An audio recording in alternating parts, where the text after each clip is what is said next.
안녕하세요. 뻔뻔한 목도빵입니다. 올해 2021년 강남 4구에서 쏟아지는 물량만 1만 가구 이상이라고 말씀드렸죠. 뿐만 아니라 비강남권에서도 대략 2만 가구 이상의 물량이 나오게 됩니다. 이 중 일반 분양 물량만도 약 6천 세대 이상이 되죠. 2021년 서울 수도권 신축 아파트 분양 물량이 줄어들 것으로 예상을 하고 있습니다. 물론 전년 대비 떨어지는 수치를 보이고는 있지만 실제로 청약을 하는 데 있어서 도전할 만한 덩어리가 큰 대규모 단지들이 거인의 잠을 깨고 육중한 모습을 드러낼 겁니다. 이와 동시에 대부분 이곳에서 모습을 드러내는 자이언트 단지들은 초절정 입지들을 가진 곳들이 아주 많습니다. 서울에서 이 정도의 입지를 가진 곳이 있었나? 라는 생각이 들 정도로 확실한 입지적 인감도장을 찍는 분양단지들이 오픈하게 된다는 것이죠. 게다가 대부분 분양가 상한제가 적용이 됩니다. 분양가 조정이다 뭐다 말들이 많지만 그래도 지금의 부동산 정책 기조는 고분양가 배제입니다. 서울의 핵심 지역이라도 아직은 진입할 만한 높이의 장벽을 가지고 있기 때문에 충분히 승산을 가늠해 볼 수 있는 도전이 될 수 있습니다. 이런 이유 때문에 의도적인 시세 차익을 계획하지 않아도 분양가와 시세 차이는 확연하게 벌어질 수밖에 없는 상황이 발생하게 됩니다. 가장 합법적으로 내 집에 대한 투기가 아닌 투자가 될 수 있는 좋은 전략이라는 얘기죠. 어차피 무주택자가 자기 집을 장만하는 것이기 때문에 실수요자가 청약에 당첨이 되면 누리게 되는 혜택은 주식에서 말할 수 있는 수익률을 훌쩍 넘어설 수 있게 되죠. 이런 이유 때문에 청약 시스템 안으로 들어와서 내 집을 마련하려고 노력하는 방법이 주거비용 절감, 주거 안정 보장, 주거 가치 확대라는 세 마리 토끼를 잡게 된다는 겁니다.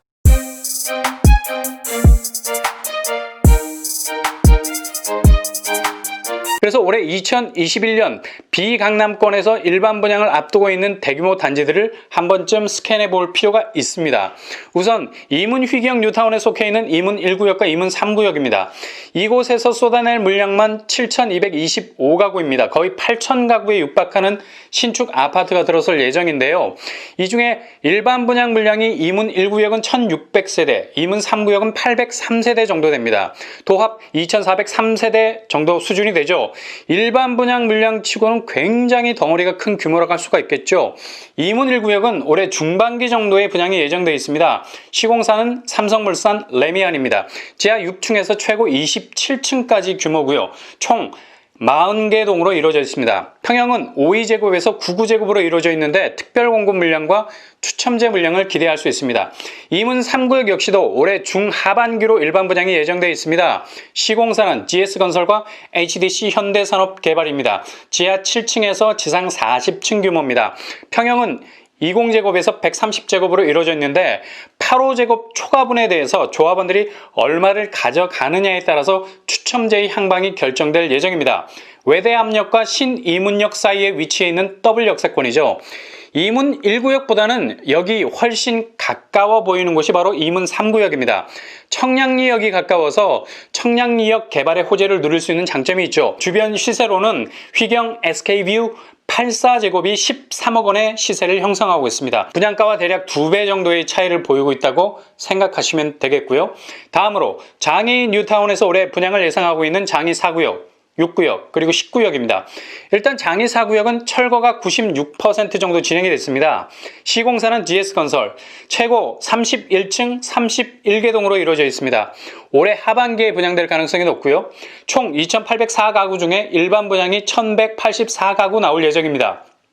평형은 4구제곱에서 97제곱으로 이루어져 있습니다. 당연히 특별 공급과 일반 추첨제 물량이 있습니다. 장이 6구역, 올해 중하반기 분양 예정이고요. 대우건설이 시공을 맡았습니다. 지하 3층에서 지상 33층, 총 15개 동으로 이루어져 있고요. 1,637세대 중에 일반 분양은 722세대 분양시장에 나오게 됩니다. 평형은 3구제곱에서 105제곱이고요. 특별 공급 물량이 있고요. 105제곱 61세대가 추첨제 물량으로 나올 예정입니다. 장이 10구역, 올해 하반기 분양 예정이고요. 여기도 시공사가 대우입니다. 대우가 장인 뉴타운에서 선전을 하고 있네요. 신나는 달밤이겠네요. 지하 3층에서 지상 32층, 32개 동으로 이루어져 있습니다. 총 2004가구인데 일반 분양만 1500세대 이상이 나올 예정입니다. 어마무시하네요.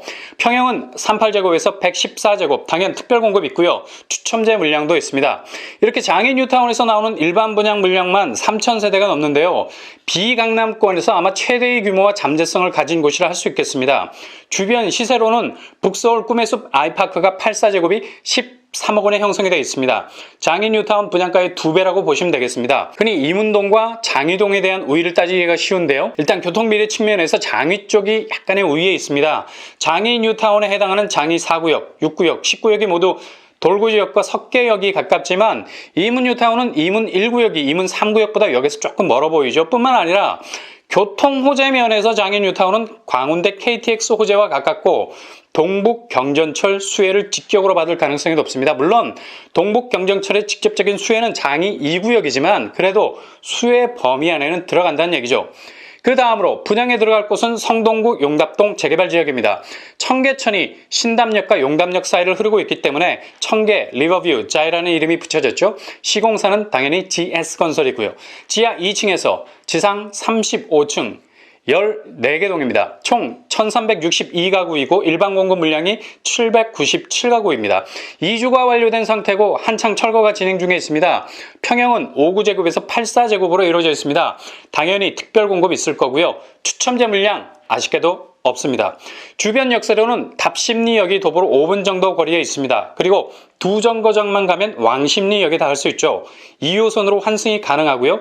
수인분당선, 경의중앙선 이용할 수 있습니다. 뿐만 아니라 주변에 역이 2개가 더 있죠. 신담역과 용담역이 청계천을 따라서 뿌띠한 지하철 라인을 형성하고 있습니다. 주변 시세 힐스테이트 청계가 84제곱이 14억에 형성이 되어 있습니다. 여기도 역시 시세가 분양가의 더블에 가까운 수준을 보이고 있다고 할 수 있겠습니다. 그 다음으로 은평 뉴타운에서 나올 대표주자 대조 1구역이 분양을 준비 중에 있습니다. 이곳은 올해 중반기 정도면 분양의 포문을 열 듯하고요. 현대건설이 시공을 맡았죠. 이주율이 96% 정도 진행이 되고 있습니다. 지하 4층에서 지상 25층 28개 동으로 이루어져 있습니다. 총 2451세대 중에 일반 분양이 500세대 정도 됩니다. 수색증산 뉴타운의 열기를 다시 한번 쏘아 올릴 지역이 될 수 있는 것은 바로 주변 지하철역 때문에 그렇죠. 3호선 6호선 불광역이 가깝고요. 6호선 역촌역 그리고 구산역 트리플 역세권을 이루고 있습니다. 그리고 반경 1km 안에 연신내역이 자리 잡고 있죠. GTX A 노선이 들어와서 완공이 되면 삼성역까지 9분밖에 걸리지 않습니다. 은평구가 금평구로 불리는 이유가 바로 여기에 있죠. 일단 기본적으로 깔려있는 지하철 불씨에다가 GTX라는 기름이 끼얹어지니 정말 입지로선 불장을 이룰 수밖에 없습니다. 아마 수색증산 뉴타운의 기록들을 한 방에 날려버릴 어마어마한 폭발력을 가진 곳입니다. 뿐만 아니라 대조는 가련, 불광과 더불어서 삼각편들을 이루고 퍼펙트 스톰을 준비 중에 있는 재개발 지역이라 엄청난 잠재적 가치를 드러낼 곳이라 할 수 있겠네요. 주변 시세로는 넉번 힐스테이트 84제곱이 12억을 형성하고 있습니다. 이곳 역시 더블스코어. 그리고 한 곳 더 바로 마용성의 상승세를 다시 한번 리딩할 마포자의 힐스테이트입니다. 흔히 공덕 1구역이라 부르죠. 시공사는 GS건설과 현대건설이고요. 지하 3층에서 지상 30층으로 이루어져 있습니다. 총 1121세대로 구성이 되어 있고요. 일반 분양은 450세대 정도 됩니다. 평형은 5구제곱에서 114제곱이죠. 일단 114제곱이 117세대 정도 되기 때문에 추첨제 물량 기대해 볼 만합니다. 특별 공급도 나올 겁니다. 주변으로 5호선 공동역이 자리 잡고 있죠. 공동역이 마트로시카 인형 같은 것은 여기 하나인데 까면 깔수록 다른 전철 라인이 나온다는 거예요. 6호선 환승, 공항철도, 경의중앙선, 개통될 신안산선이 지납니다. 그리고 이뿐 아니라 애호개역이 도보로 5분이면 닿을 수 있는 위치에 있어요. 그리고 무엇보다도 이것은 완전 평지라는 가장 큰 장점을 가지고 있죠. 올림픽의 꽃 마라톤 경기를 있게 했던 마라톤 평원처럼 그러고 보니까 이름도 같은 맛이네요. 마포 자이 힐스테이트 마라톤 평원. 이렇게 좋은 입지에 있기 때문에 주변 시세도 마용성에 걸맞게 강력한 로켓 상승세를 주도할 겁니다. 주변 시세를 보면 마포 프레스티지 자이 84제곱이 20억을 찍고 있습니다. 여기는 시세가 볼 때마다 달라 기분 나쁘게. 그것도 올라가는 것밖에 안 보이니까 말이죠. 아무튼 굉장히 좋은 잠재성을 가진 곳이라 할 수 있죠. 이렇게 비강남권 안에서도 어마무시한 물량이 준비되고 있다는 것 꼭 기억하시고요.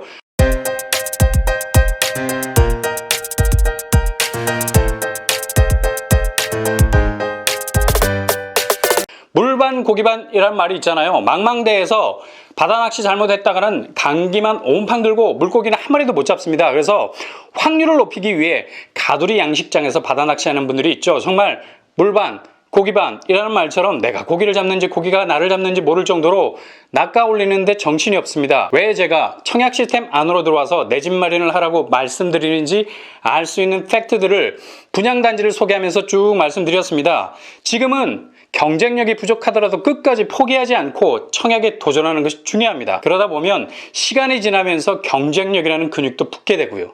아무튼 올 한 해가 당첨의 역사를 쓰는 여러분의 한 해가 되기를 바랍니다. 이상으로 뻔뻔한 먹방을 마치겠습니다. 구독과 좋아요 부탁드립니다.